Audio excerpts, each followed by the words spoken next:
Salam sejahtera bagi Bapak Ibu Saudara yang tinggal di rumah pada saat ini. Kita bersyukur oleh karena kemurahan Tuhan, oleh karena kebaikan Tuhan, kita pada hari ini boleh mengingat bahwa Yesus sudah mati untuk kita. Sekarang kita akan membahas bersama-sama untuk apa kematian Kristus. Dan judul pada renungan kita pada kesempatan ini adalah kematian Kristus adalah harga yang harusnya Anda yang bayar. Kematian Kristus adalah harga yang seharusnya Anda bayar. Dalam kitab Roma pasal yang ke-23 pasal 3 ayat 23 dikatakan di sana bahwa semua orang telah berbuat dosa dan kehilangan kemuliaan Allah. Bapak Ibu Saudara yang dikasihi Tuhan, kita manusia diciptakan baik-baik, sempurna. Tetapi dosa sudah membuat kita terpisah dari Allah. Dan dosa ini akan berujung kepada kematian. Dan ini sangat menyedihkan bagi Tuhan. Dan setiap kematian itu membawa dampak yang luar biasa, yaitu kehilangan hubungan dengan Tuhan.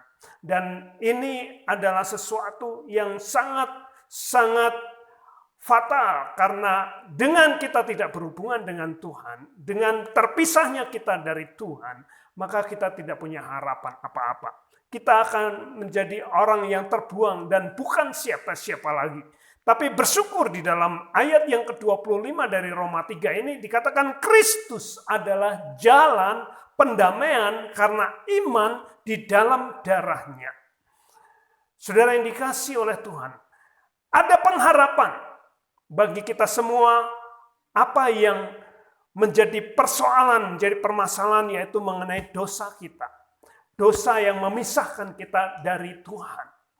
Saudaraku yang dikasihi oleh Tuhan, masalah dosa, masalah kesalahan kita tidak bisa atasi sendiri. Saudara, tidak seorang pun dapat membebaskan dirinya atau memberi tebusan kepada Allah ganti nyawanya. Saudara, sehebat apapun saudara, sehebat apapun kita tidak bisa mengatasi masalah dosa. Kita akan terpisah dari Allah untuk selama-lamanya. Dan sekaya apapun kita memiliki apapun, tidak bisa membayar, tidak bisa memberikan tebusan kepada Tuhan, kepada Allah untuk ganti nyawa kita. Karena manusia, di dalam Mazmur 49 ayat yang ke-21, manusia dengan kegemilangannya tidak mempunyai pengertian. Boleh disamakan dengan hewan yang dibinasakan. Saudara, domba siap untuk dikorbankan. Dan itu disamakan antara manusia yang berdosa dengan hewan. Tidak ada artinya. Begitu disembelih, sudah selesai. Tidak ada artinya lagi. Demikian juga kita punya hidup ini tanpa penyelesaian masalah dosa kita. Kita ini bukan siapa-siapa. Kita ini tidak ada artinya. Saudara, tapi bersyukur saudara kepada Tuhan di hari Paskah, di mana kita mengingat bahwa Yesus sudah mati untuk kita. Yesus sudah mati untuk kita. Kenapa dia mati? Saudaraku yang dikasihi oleh Tuhan, darah tebusan itu mahal. Untuk kita bisa tergantikan segala kekurangan, segala dosa-dosa kita, saudara harus ada yang bayar. Dan kita manusia tidak ada yang sanggup membayarnya. Itulah sebabnya Tuhan berinisiatif untuk datang ke dunia ini dengan menjadi manusia, menjalani hidup sebagai manusia.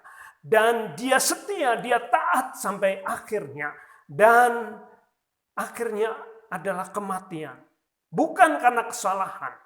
Pilatus sebagai hakim waktu itu memberikan keputusan, orang ini tidak ada kesalahannya, tetapi harus dihukum mati karena permintaan dari suara orang banyak. Saudara, Yesus tidak berdosa, tidak bersalah. Dia hidup selama 33 tahun tidak melakukan kesalahan. Ini adalah mahal, saudara. Itulah sebabnya ketika dia mati di kayu salib, darahnya begitu mahal. Darahnya menjadi begitu mahal seperti domba yang tidak ada cacat, tidak ada noda. Dia dikorbankan untuk siapa, saudara? Untuk menebus kita dari kesalahan-kesalahan kita. Nilainya sangat mahal. Itulah sebabnya setiap orang mesti sadar. Apapun yang engkau usahakan, apapun yang engkau lakukan untuk mengatasi dosamu, itu tidak mungkin terjadi. Saudara akan membanggakan kesalehan saudara. Saudara akan membanggakan seberapa lamanya saudara sudah beribadah kepada Tuhan. Itu semua hanya kain lusuh, seperti tidak ada artinya di hadapan Tuhan. Karena Tuhan itu adil. Dosa itu harus diselesaikan dengan korban. Harganya adalah nyawa seseorang. Harganya adalah kehidupan seseorang. Dan bersyukur di hari Paskah ini, Tuhan Yesus menjadi domba yang tersembelih bagi kita semua. Itulah sebabnya masalah dosa bisa diselesaikan dengan Tuhan di dalam darah Yesus Kristus. Kamu telah ditebus dengan darah yang mahal, yaitu darah Kristus yang tak bernoda dan tak bercacat. Itu di 1 Petrus 1 ayat 18 dan 19.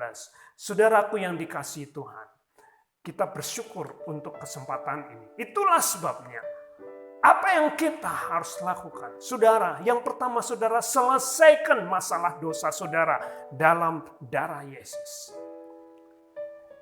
Yang kedua, jangan membanggakan diri dengan keadaanmu sekarang. Bila engkau sedang berjaya, Tuhan bisa mengambilnya dalam sekejap. Sekarang ini, apapun yang engkau miliki, tidak ada artinya kalau Tuhan sudah menghendaki untuk diambil. Tapi yang tiga, jangan putus asa kalau engkau sedang terpuruk, sebab Tuhan sanggup mengangkat engkau. Yang keempat, yang menjadi solusinya sekarang, rendahkan dirimu. Jangan engkau merasa hebat. Semua karena anugerah. Persembahkanlah seluruh hidupmu dan yang ada padamu untuk kemuliaan Tuhan. Karena Tuhan sudah membayar engkau dengan lunas. Tidak ada hutang lagi. Sehingga Allah memiliki engkau. Engkau berkenan untuk datang kepada Tuhan. Dan yang terpenting adalah engkau harus berdamai dengan Tuhan. Karena kalau bukan Dia yang membayar engkau, engkau bukan siapa-siapa.